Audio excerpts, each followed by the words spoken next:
وہ یکدم ہڑبڑا کر اٹھ بیٹھی۔ کمرے میں تاریکی تھی، چند لمحوں کے لیے اسے لگا وہ وہی ہو، خانہ کعبہ میں۔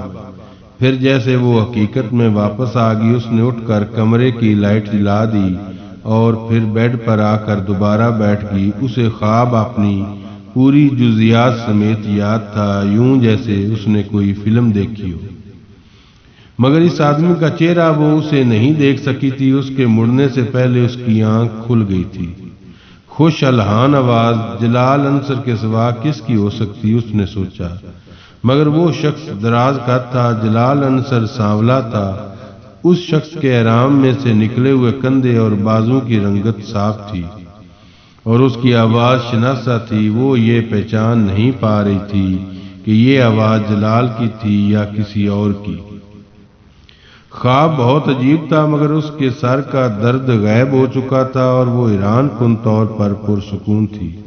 اس نے اٹھ کر کمرے کی لائٹ آن کی۔ وال کلاک 1 بجا رہا تھا۔ امامہ کو یاد آیا وہ رات کو عشاء کی نماز پڑھے بغیر ہی سو گئی تھی۔ اس نے کپڑے بھی تبدیل نہیں کیے تھے، نہ ہی سونے سے پہلے وضو کیا تھا۔ اس نے کپڑے تبدیل کیے اور کمرے سے باہر آ گئی۔ سیدہ اماں کے کمرے میں روشنی نہیں تھی، وہ سو رہی تھی۔ پورے گھر میں گہری خاموشی چھائی ہوئی تھی۔ سین میں بلب جل رہا تھا، ہلکی ہلکی دھند کی موجودگی بھی بلب کی روشنی میں محسوس کی جا سکتی تھی۔ سین کی دیواروں کے ساتھ چڑی سبز بیلیں سرخ اینٹوں کی دیواروں کے ساتھ بالکل ساکت تھیں۔ وہ وضو کرنے کے لیے سین کے دوسری طرف موجود باتھ روم میں جانا چاہتی تھی، مگر سین میں جانے کے بجائے وہ برآمدے کے ستون کے پاس آ کر بیٹھ گئی۔ اپنے سویٹر کی آستینوں کو اوپر کرتے ہوئے اس نے اپنی شرٹ کی آستینوں کے بٹن کھولتے ہوئے انہیں اوپر فولڈ کیا۔ چند لمحوں کے لیے اسے جرجری آئی، خنقی بہت زیادہ تھی۔ پھر وہ ان بیلوں کو دیکھنے لگی۔ ایک بار پھر جلال انصر کے ساتھ شام کی ہونے والی ملاقات اسے یاد آ رہی تھی، مگر اس بار اس کی باتوں کی گونج اسے اشکبار نہیں کر رہی تھی۔ دستگیری میری تنہائی کی تو نے ہی تو کی ہے، دستگیری میری تنہائی کی تو نے ہی تو کی ہے، میں تو مر جاتا اگر ساتھ نہ ہوتا تیرا۔ تے بے تے تیرگیاں ذہن پر جب ٹوٹتی ہیں، تے بے تے تیرگیاں ذہن پر جب ٹوٹتی ہیں، نور ہو جاتا ہے کچھ اور حویدہ تیرا۔ کچھ نہیں مانگتا شاؤں سے یہ شیدا تیرا، کچھ نہیں مانگتا شاؤں سے یہ شیدا تیرا، اس کی دولت ہے فقط نقش کف پا تیرا۔ ایک افسردہ سی مسکراہٹ اس کے ہونٹوں پر نمودار ہوئی۔ گزرے ہوئے پچھلے 8.5 سالوں میں یہ آواز اور یہ الفاظ اس کے ذہن سے کبھی معدوم نہیں ہوئے تھے، اور پھر اسے کچھ دیر پہلے خواب میں سنائی دینے والی وہ دوسری آواز یاد آئی، لبیک اللہم لبیک، لبیک لا شریک لک لبیک، ان الحمد والنعمت لک والملک لا شریک لک، لبیک اللہم لبیک، لبیک لا شریک لک لبیک، ان الحمد والنعمت لک والملک لا شریک لک۔ وہ آواز مانوس اور شناسا تھی، مگر جلال انصر کی آواز کے علاوہ وہ اور کس کی آواز سے واقف نہیں تھی۔ آنکھیں بند کر کے اس نے خواب میں دیکھے ہوئے اس منظر کو یاد کرنے کی کوشش کی۔ مقام ملتزم، خانہ کعبہ کا کھلا دروازہ، غلاف کعبہ کی وہ روشنائیات، وہ پرسکون ٹھنڈی معطر رات، خانہ کعبہ کے دروازے سے پھوٹتی وہ دودھیا روشنی، اور سجدہ کرتا تلبیہ پڑھتا وہ مرد۔ امامہ نے آنکھیں کھول دیں۔ کچھ دیر تک وہ سین میں اتری دھند میں نظریں جمائے، اس آدمی کے بارے میں سوچتی رہی۔ اس آدمی کے برنا کندھے کی پشت پر ہلکے ہلکے بالوں میں زخم کا ایک مندمل شدہ نشان تھا۔ امامہ کو حیرت ہو رہی تھی، خواب کی اس طرح کی جزیات اسے پہلے کبھی یاد نہیں رہی تھی۔ اس نے زندگی میں پہلی بار خانہ کعبہ کو خواب میں دیکھا اور وہاں بیٹھے اسے خواہش ہوئی کاش وہ کبھی اسی طرح مسجد نبوی صلی اللہ علیہ وآلہ وسلم میں روضہ رسول صلی اللہ علیہ وآلہ وسلم کے سامنے کھڑی ہو، اسی طرح مسجد نبوی صلی اللہ علیہ وآلہ وسلم لوگوں سے خالی ہو، وہاں صرف وہ اندازہ نہیں لگا سکی وہ کتنی دیر اسی طرح بیٹھی رہی۔ وہ اپنے گرد و پیش میں تب لوٹی تھی جب سیدہ اماں تہجد پڑھنے کے لیے وضو کرنے کی خاطر باہر سین میں نکلی تھی۔ امامہ کو وہاں اس وقت دیکھ کر وہ حیران ہوئی تھی۔ تمہارے سر کا درد کیسا ہے؟ اس کے پاس کھڑے ہو کر انہوں نے پوچھا۔ اب تو درد نہیں ہے، امامہ نے سر اٹھا کر انہیں دیکھا۔ رات کو کھانا کھائے بغیر ہی سو گئی تھی۔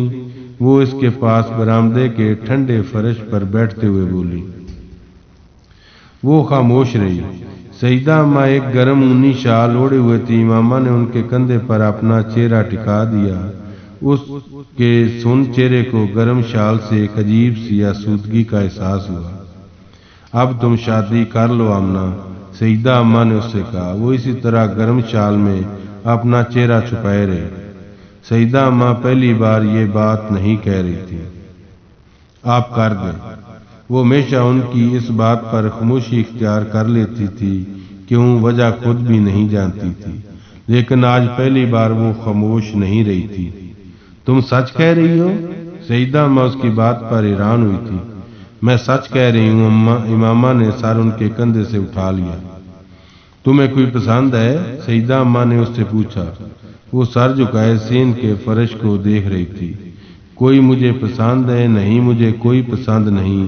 سیدہ اماں کو اس کی آواز بھرائی ہوئی لگی۔ اس سے پہلے کہ وہ اس سے کچھ کہتی، اس نے ایک بار پھر ان کی شال میں اپنا چہرہ چھپا لیا۔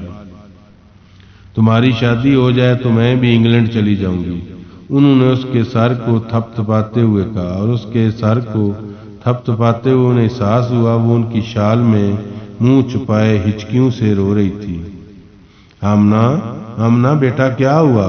انہوں نے پریشان ہو کر اس کا چہرہ اٹھانے کی کوشش کی۔ وہ کامیاب نہیں ہوئی۔ وہ اسی طرح ان کے ساتھ لگ کر روتی رہی۔ اللہ کے لیے کچھ تو بتاؤ، کیوں رو رہی ہو؟ وہ دل گرفتہ ہوئی۔ کچھ نہیں، بس ایسے ہی سر میں درد ہو رہا ہے۔ انہوں نے زبردستی اس کا گیلا چہرہ اوپر کیا۔ وہ اب اپنی آستینوں سے چہرہ پوچھتے ہوئے اٹھ کھڑی ہوئی۔ اس نے سیدہ اماں سے آنکھیں نہیں ملائی۔ سیدہ اماں ہکا بکا اسے باتھ روم کی طرف جاتے دیکھتی رہی۔ سیدہ اماں اس کی شادی کی بات کرنے والی اکیلی نہیں تھی۔ اس کی تعلیم مکمل ہونے کے بعد ڈاکٹر سبتی علی نے ایک بار پھر اس سے شادی کا ذکر کیا تھا۔ وہ نہیں جانتی تب اس نے کیوں انکار کر دیا تھا۔ مجھے کچھ عرصہ جاب کر لینے دیں، اس کے بعد میں شادی کر لوں گی، اس نے ڈاکٹر سبتی علی سے کہا۔ شاید یہ پچھلے کئی سالوں سے ڈاکٹر سبتی علی پر مالی طور پر ایک بوجھ بننے کا احساس تھا، جس سے وہ نجات حاصل کرنا چاہتی تھی، یا پھر کہیں اس کے لاشعور میں یہ چیز تھی کہ ڈاکٹر سبتی علی کو اس کی شادی پر ایک بار پھر اخراجات کرنا پڑیں گے۔ سیدہ اماں اس کے کچھ عرصے کے بعد اس کے رشتے کی تلاش میں سرگرداں تھیں، اور اس کوشش کا نتیجہ فہد کی صورت میں نکلا تھا۔ فہد ایک کمپنی میں اچھے عہدے پر کام کر رہا تھا اور اس کی شہرت بھی بہت اچھی تھی۔ فہد کے گھر والے اسے پہلی بار دیکھ کر ہی پسند کر گئے تھے، اور اس کے بعد سیدہ اماں نے ڈاکٹر سبتی علی سے اس رشتے کی بات کی۔ ڈاکٹر سبتی علی کو کچھ تامل ہوا، شاید وہ اس کی شادی اب بھی اپنے جاننے والوں میں کرنا چاہتے تھے، مگر سیدہ اماں کی فہد اور اس کے گھر والوں کی بے پناہ تعریفوں کے بعد اور فہد اور اس کے گھر والوں سے خود ملنے کے بعد انہوں نے سیدہ اماں کی پسند پر کوئی اعتراض نہیں کیا تھا۔ البتہ انہوں نے فہد کے بارے میں بہت چھان بین کروائی تھی اور پھر وہ بھی مطمئن ہو گئے تھے۔ فہد کے گھر والے 1 سال کے اندر شادی کرنا چاہتے تھے، لیکن پھر اچانک انہوں نے چند ماہ کے اندر شادی پر اصرار کرنا شروع کر دیا۔ یہ صرف ایک اتفاق ہی تھا کہ ڈاکٹر سبتے علی اس دوران اپنی کچھ مصروفیات کی وجہ سے انگلینڈ میں تھے۔ جب فہد کے گھر والوں کے اصرار پر تاریخ طے کر دی گئی تھی، سیدہ اماں فون پر ان سے مشورہ کرتی رہتی اور ڈاکٹر سبتے علی نے اپنا انتظار کرنے کے لیے کہا کہ وہ فوری طور پر وہاں نہیں آ سکتے۔ البتہ انہوں نے کلثوم آنٹی کو واپس پاکستان بھجوا دیا تھا۔ اس کی شادی کی تیاری کلثوم آنٹی اور مریم نے کی تھی، جو راولپنڈی سے کچھ ہفتوں کے لیے اپنی سسرال لاہور آ گئی تھی۔ ڈاکٹر سبتے علی نے اس کی شادی کی تاریخ طے ہو جانے کے بعد فون پر اس سے طویل گفتگو کی۔ ان کی تینوں بیٹیوں کی شادی ان کے اپنے خاندان میں ہوئی تھی اور ان کے سسرال میں کسی نے بھی جہیز نہیں لیا تھا، مگر ڈاکٹر سبتے علی نے تینوں بیٹیوں کے جہیز کے لیے مخصوص کی جانے والی رقم انہیں تحفتاً دے دی تھی۔ 8.5 سال پہلے جب آپ میرے گھر آئیں اور میں نے آپ کو اپنی بیٹی کہا تو میں نے آپ کے لیے بھی کچھ رقم رکھ دی تھی۔ وہ رقم آپ کی امانت ہے، آپ اسے واپس ویسے لے لیں یا پھر میں مریم اور کلثوم سے کہہ دوں گا کہ وہ آپ کے جہیز کی تیاری پر اسے خرچ کریں۔ سیدہ آپا کی خواہش تھی کہ شادی ان کے گھر پر ہو، ورنہ میں چاہتا تھا کہ یہ شادی میرے گھر پر ہو، آپ کے گھر پر۔ انہوں نے اس سے کہا، مجھے اس بات پر بہت رنج ہے کہ میں اپنی چوتھی بیٹی کی شادی میں شرکت نہیں کر سکوں گا۔ فہد کے گھر والوں کا اصرار تھا کہ شادی سادگی سے، اور اس پر کسی کو بھی اعتراض نہیں ہوا۔ امامہ خود بھی شادی سادگی سے کرنا چاہتی تھی، مگر وہ یہ نہیں جانتی تھی کہ فہد کے گھر والوں کا سادگی پر اصرار دراصل کچھ اور وجوہات کی بنا پر تھا۔ اس کا نکاح مہندی والی شام کو ہونا تھا، مگر اس شام کو ساپیر کے قریب فہد کے گھر والوں کی طرف سے یہ اطلاع دی گئی کہ نکاح اگلے دن یعنی شادی والے دن ہوگا۔ تب تک اسے یا سیدہ اماں کو کوئی اندازہ نہیں ہوا تھا کہ فہد کے گھر میں کوئی مسئلہ تھا۔ مہندی کی ویسے بھی کوئی لمبی چوڑی تقریب نہیں تھی، صرف سیدہ اماں کے بہت قریبی لوگ تھے یا پھر نزدیکی ہمسائے۔ نکاح کی تقریب کے لیے جس کھانے کا اہتمام کیا گیا وہ ان لوگوں کو سرو کر دیا گیا۔ شادی کی تقریب میں سادگی سے گھر پر ہی ہونی تھی۔ 4 بجے بارات کو آ جانا تھا اور 6 بجے کے قریب رخصتی تھی، لیکن بارات آنے سے 1 گھنٹہ پہلے فہد کے گھر والوں نے سیدہ اماں کو فہد کی روپوشی کے بارے میں اطلاع دیتے ہوئے اس رشتے سے معذرت کر لی۔ امامہ کو 4 بجے تک اس سارے معاملے کے بارے میں کچھ پتہ نہیں تھا۔ فہد کے گھر سے عروسی لباس پہلے بھجوا دیا گیا تھا اور وہ اس وقت وہ لباس پہنے تقریباً تیار تھی۔ جب مریم اس کے کمرے میں چلی آئی، اس کا چہرہ سوتا ہوا تھا۔ اس نے امامہ کو کپڑے تبدیل کرنے کے لیے کہا۔ اس نے امامہ کو فوری طور پر یہ نہیں بتایا تھا کہ فہد کے گھر والے انکار کر چکے تھے۔ اس نے امامہ سے صرف یہی کہا کہ فہد کے گھر والوں نے شادی کینسل کر دی ہے، اس کے گھر میں کسی قریبی عزیز کا انتقال ہو گیا ہے۔ وہ یہ بتا کر بہت افراتفری میں کمرے سے نکل گئی۔ امامہ نے کپڑے تبدیل کر لیے، لیکن اس وقت اس کی چھٹی حس نے اسے اس پریشانی سے آگاہ کرنا شروع کر دیا۔ اسے مریم کی بات پر یقین نہیں آیا۔ کپڑے تبدیل کر کے وہ اپنے کمرے سے باہر نکل آئی۔ باہر موجود لوگوں کے تاثرات سے اس کے تمام شبہات کی تصدیق کر دی تھی۔ وہ سیدہ اماں کے کمرے کی طرف چلی گئی۔ وہاں بہت سے لوگ جمع تھے، کلثوم آنٹی، میمونہ، نور العین آپا، ہمسائے میں رہنے والی چند عورتیں، مریم اور سیدہ اماں۔ مریم سیدہ اماں کو پانی پلا رہی تھی۔ وہ بہت نڈال نظر آ رہی تھی۔ ایک لمحے کے لیے اس کے دل کی دھڑکن رکی۔ انہیں کیا ہوا؟ اس کے اندر داخل ہوتے ہی سب کی نظریں اس پر پڑیں۔ میمونہ آپا اس کی طرف تیزی سے بڑھیں۔ آمنہ تم بیٹھ جاؤ۔ انہوں نے اسے اپنے ساتھ لے جانے کی کوشش کی۔ اماں کو کیا ہوا؟ وہ ان کی طرف بڑھ گئی۔ کلثوم آنٹی نے کمرے میں موجود لوگوں کو باہر نکالنا شروع کر دیا۔ وہ سیدہ اماں کے پاس آ کر بیٹھ گئی۔ انہیں کیا ہوا؟ اس نے بے تابی سے مریم سے پوچھا۔ اس نے جواب نہیں دیا۔ سیدہ اماں کا چہرہ آنسوؤں سے بھیگا ہوا تھا۔ وہ امامہ کو دیکھ رہی تھی مگر اسے یوں لگا جیسے وہ اس وقت اسے دیکھ نہیں پا رہی تھی۔